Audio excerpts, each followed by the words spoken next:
neste ano, e é muito importante que você possa atentar para esta palavra. Nós lemos aqui em 2 Coríntios, capítulo 1, versículo 1 ao 3, e nós cooperando também com ele, vos exortamos a que não recebais a graça de Deus em vão. Porque diz: ouvide em tempo aceitável e socorrite no dia da salvação. Eis aqui agora o tempo aceitável, eis aqui agora o dia da salvação, não dando nós escândalos em coisa alguma, para que o nosso ministério não seja censurado. Abra sua Bíblia também em Hebreus capítulo 2, versículo 1 ao 3. A Bíblia diz: portanto, convém atentar com mais diligência para as coisas que já temos ouvido, para que em tempo algum nos desviemos delas. Porque se a palavra pelos anjos permaneceu firme, e toda transgressão e desobediência recebeu a sua justa retribuição, como escaparemos nós se não atentarmos para uma tão grande salvação, a qual, começando a ser anunciada pelo Senhor, foi-nos depois confirmada pelos que ouviram. Hebreus 2, versículo 3. Nós podemos observar, fazer um paralelo desses versos aqui, que a Bíblia diz para nós atentarmos com mais diligência para as coisas que temos ouvido. As coisas que temos ouvido aqui é o Evangelho, é o plano da salvação que Deus nos deu. A orientação é que nós devemos ter uma atenção maior para que em tempo algum desviemos. Em tempo algum desviemos. Nada pode nos desviar. E diz aqui que há uma responsabilidade que recai sobre nós. E Deus não tem o justo, a pessoa, né, o injusto por inocente, o inocente por injusto. Ele diz aqui que assim como a palavra dita aos anjos permaneceu firme, e toda transgressão e desobediência recebeu a justa retribuição. E quando aqui em Hebreus está falando sobre a rebelião que houve no céu, e que aquela rebelião teve a sua justa retribuição, porque Deus é justo, e permaneceu firme aquela palavra. Ele diz: como escaparemos nós se não atentarmos para uma tão grande salvação? Como escaparemos? Escaparemos de quê? Né? Escaparemos de quê? Escaparemos de algo pior do que o dilúvio, né? Algo pior do que o dilúvio. Então nós temos que atentar para esta tão grande salvação. Mas aí vem aquela pergunta, porque lá no texto que nós estamos, diz que Deus nos ouviu no tempo aceitável e nos socorreu no dia da salvação. E aí perguntamos: quando Deus ouviu a minha oração? Mas quando Deus ouviu a minha oração? Quando foi que Deus me livrou? Quando é que aconteceu isso? Qual foi o livramento? Quando foi isso ocorrido? Versículo 2 nos diz: Ele ouviu e nos livrou. Isso Ele fez na cruz do Calvário.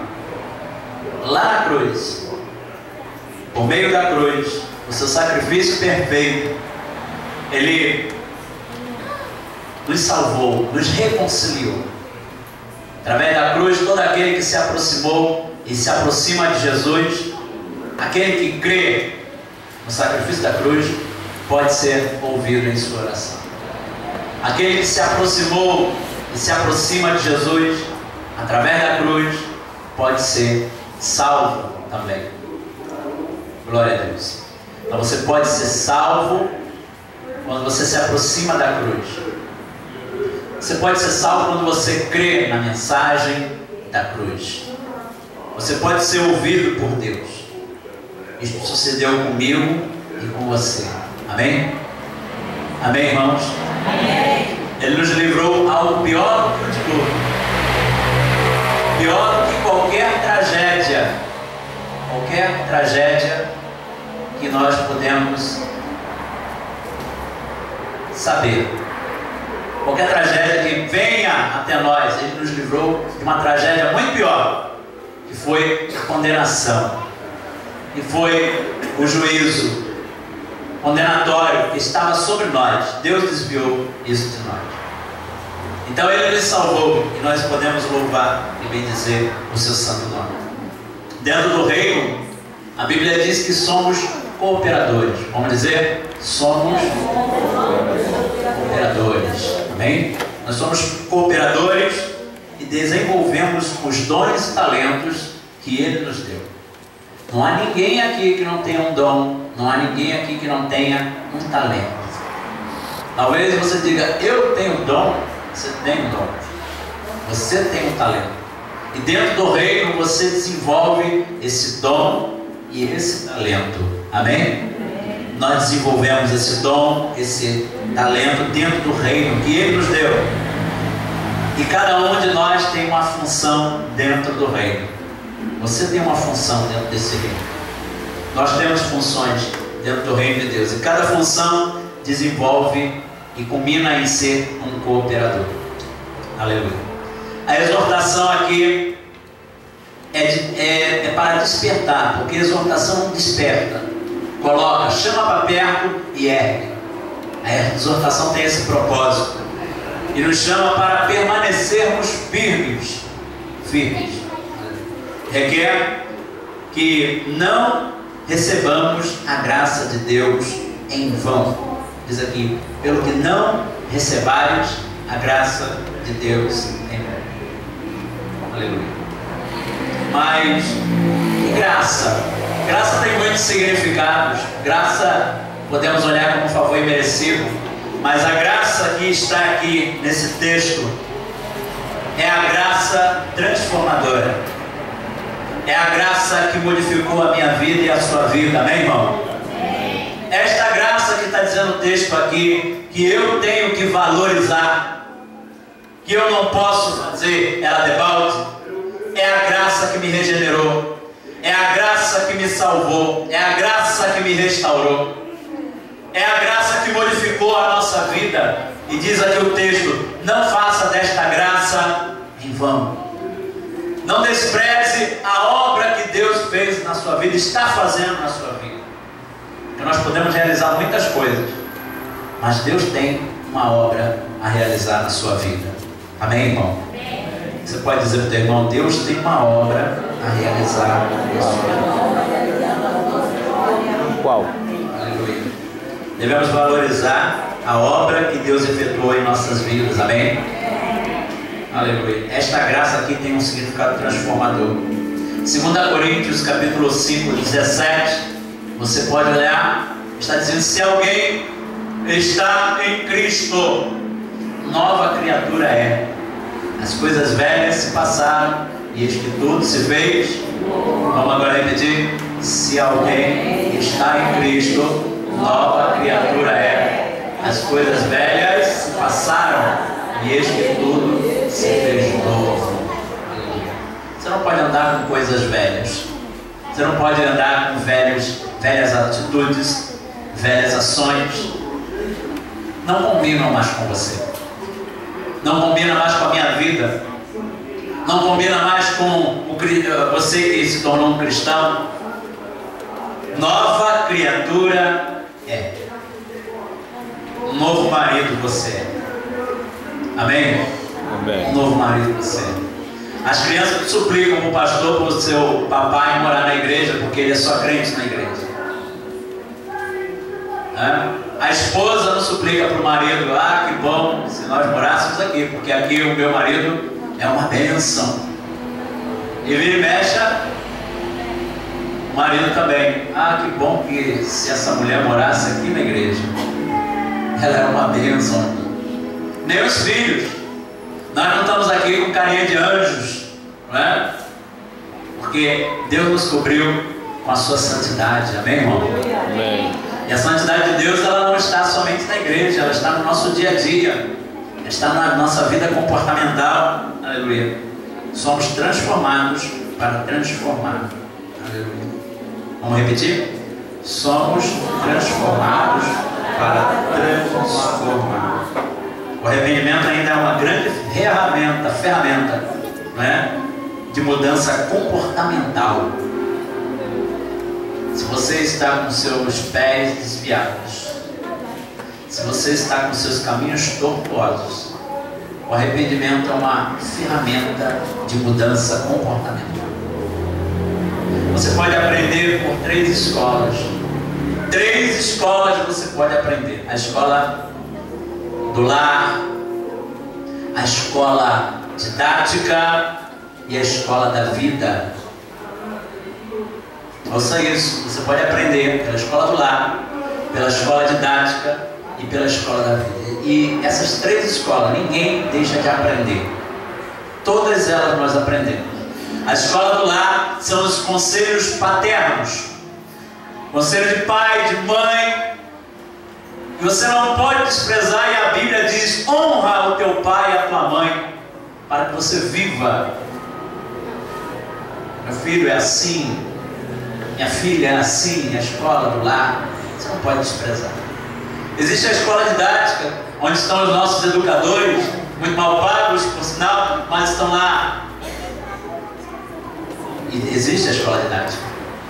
E também existe a escola da vida, que nós aprendemos com muito sofrimento. Faz-se a ficha de chamada. Onde é que está fulana, número tal? Desistiu, professor. Por que desistiu? Engravidou. Desistiu. Onde é que está fulano? E também desistiu. Por quê? Foi trabalhar. E foram lançados na escola da vida e vão aprender um outro tipo de vida. Não é essa escola antecipada que Deus quer para nós. Dentro dessas escolas nós temos a escola eclesiástica. Nós temos a escola eclesiástica, a escola de Deus. E essa escola nos orienta a andar, a caminhar pelas outras 3 escolas: escola do lar, escola didática e escola da vida. Eu prefiro estar nessa escola de Deus. Quem prefere diz amém. Amém. Você está hoje na escola aqui, escola da vida? Sim, mas a escola de Deus. A escola de Deus, ela é muito importante para nós. O arrependimento ainda é uma grande ferramenta de mudança comportamental. Isso porque o arrependimento, segundo Deus, produz vida. Diga para o teu irmão aí: arrependimento, segundo Deus, produz vida, meu irmão. Produz vida. Vamos lá em Mateus capítulo 21. Evangelho de Mateus capítulo 21.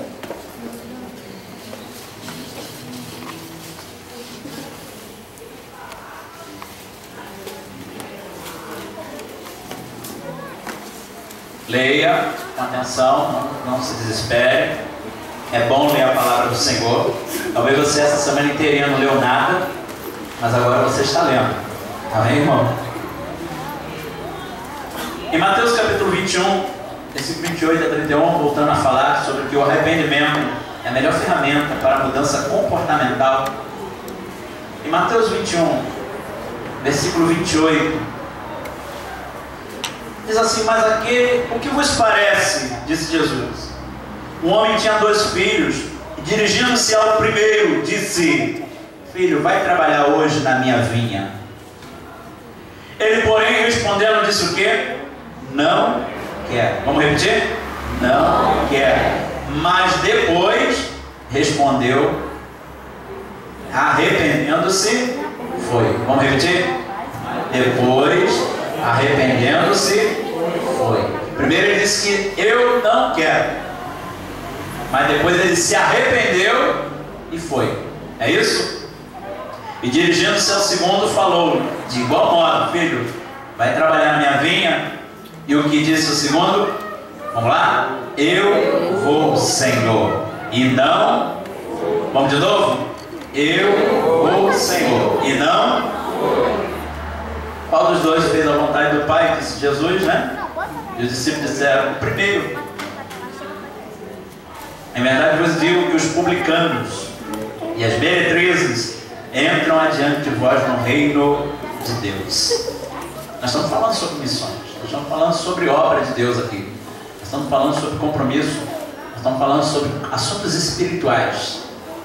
Amém?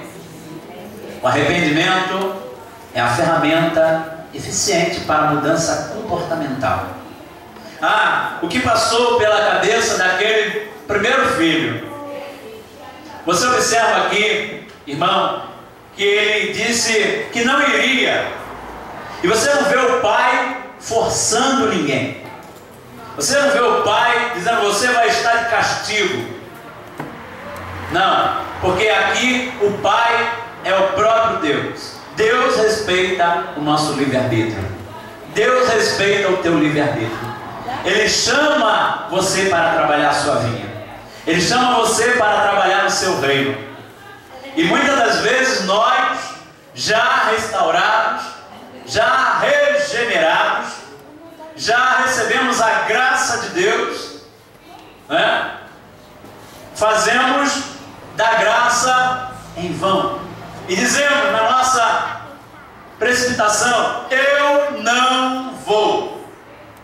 Esse Pai, esse Deus aqui, né? Deus aqui não diz: eu vou lançar uma enfermidade, porque uma enfermidade você vai me servir. Não, Deus não é igual às entidades, né? Os orixás que ameaçam para que alguém sirva a Ele. Se você não fizer, eu quebro a tua perna. Não, Deus não é assim. Ele respeita o teu livre-arbítrio, mas Ele não deixa de ir, porque nós somos cooperadores. E ser cooperador significa que nós estamos cooperando com Ele. Não é Deus cooperando conosco. Nós estamos cooperando com Deus. E Ele não deixa de estar na sua obra.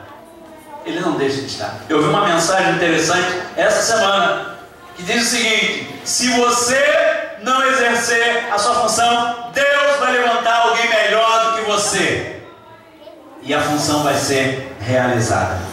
Pode dizer isso para o teu irmão: Deus levanta alguém melhor do que você, e a obra continua. Pode dizer aí para o obreiro do teu lado, pode dizer para o irmão: olha, Deus levanta alguém melhor do que você e a obra continua. Não foi assim com Elias? Mas a sua presença, ela é uma ausência. Deus te ama, Deus gosta, Ele te deu dons e talentos. Mas não pensa que a obra para, não. Deus levanta alguém melhor. Ele falou: sou eu. Não, tem 7.000 que não se dobraram aqui a Baal, Elias, esperando uma oportunidade para dizer: eis-me aqui. Eis-me aqui. Então Deus, Ele pode levantar qualquer um. Pastor, a igreja segue. Se o pastor Nilson morrer, se desviar, segue. Sabe por quê? Porque a igreja não está fundada no meu nome. A igreja não está fundada no nome de ninguém aqui, de nenhum presbítero, da irmã Michele, ninguém, nem de adolescente, nem de nenhum líder. Pode ter o melhor talento, a melhor voz. A igreja não está fundada. A igreja está fundada em Jesus Cristo. E é por isso que ela está andando, triunfando, louvando, e vai seguir até aquele grande dia, glorificando o nome do Senhor. Você é um cooperador do reino. Glória a Deus. Diga para o teu irmão: nós somos cooperadores do reino de Deus.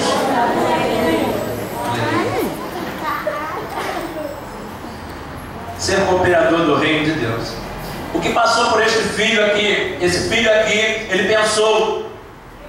Ele disse: eu não vou. Isso mostra a nossa rebeldia, mostra as nossas decisões terrenas, o nosso cansaço, os nossos beiços da vida, de não querer realizar qualquer coisa da vida.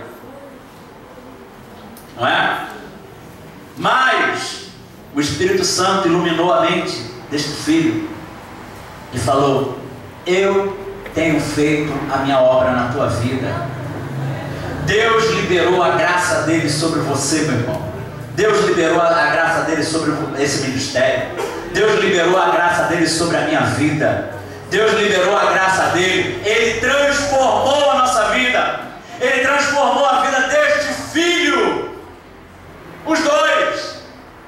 Esse filho, ele disse: não, eu não quero fazer, eu não vou fazer. Mas esse filho aqui, o Espírito Santo iluminou a mente dele. Ele olhou para trás, ele falou: muito Deus fez na minha vida, eu me arrependo e eu vou fazer a obra de Deus. Em outras palavras, Ele não fez em vão a graça de Deus na vida dele. Quantos filhos aqui, né, tem recebido alguma coisa do seu pai? Seu pai investiu em você, investe em você. Eu tenho homens aqui no ministério que investiram nos seus filhos, e outros aqui no meio da igreja falam: pastor, esse aqui está formado, e esse aqui eu estou formando, porque o pai investe. E nada é agradável ao pai, aos seus ouvidos, de ver uma decepção, você fazendo debalde a graça que o pai fez com você, o amor que o pai devota em você. Não tem nada mais triste para o pai que prepara a sua filha, que prepara o seu filho para ser um homem de bem, para ser um homem de caráter, e essa pessoa joga tudo no lixo, despreza a graça, o favor que o pai, a família investiu nele. O que o pai pode fazer? É se entristecer. Deus, Ele também pensa de igual forma, mas no reino, Deus não vai ficar sentado esperando você se levantar, tomar uma decisão para realizar a obra. Não. Deus não vai dizer: pastor Nilson, faça minha